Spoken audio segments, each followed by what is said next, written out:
There's an organism that changed the world.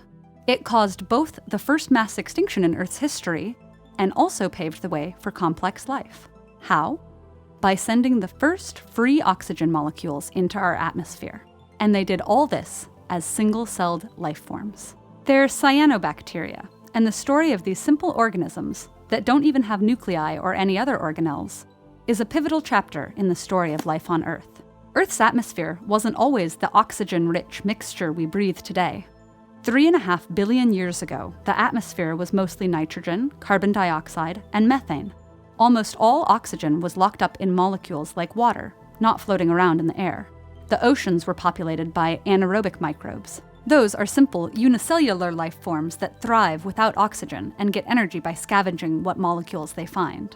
But somewhere between 2.5 and 3.5 billion years ago, one of these microbial species, probably floating on the surface of the ocean, evolved a new ability: photosynthesis. Structures in their cell membrane could harness the energy from sunlight to turn carbon dioxide and water into oxygen gas and sugars, which they could use for energy.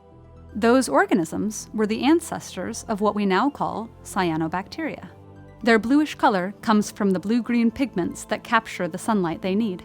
Photosynthesis gave those ancient bacteria a huge advantage over other species. They could now produce their own energy from an almost endless supply of raw ingredients. So their populations exploded, and they started polluting the atmosphere with a new waste product: oxygen. At first, the trickle of extra oxygen was soaked up by chemical reactions with iron or decomposing cells. But after a few 100 million years, the cyanobacteria were producing oxygen faster than it could be absorbed, and the gas started building up in the atmosphere. That was a big problem for the rest of Earth's inhabitants. Oxygen-rich air was actually toxic to them. The result, about 2.5 billion years ago, was a mass extinction of virtually all life on Earth, which barely spared the cyanobacteria. Geologists call this the Great Oxygenation Event, or even the oxygen catastrophe. That wasn't the only problem. Methane had been acting as a potent greenhouse gas that kept the Earth warm.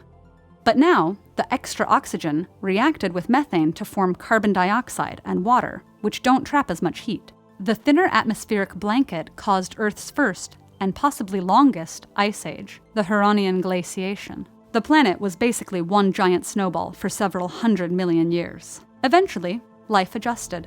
Aerobic organisms, which can use oxygen for energy, started sopping up some of the excess gas in the atmosphere. The oxygen concentration rose and fell until eventually it reached the approximate 21% we have today.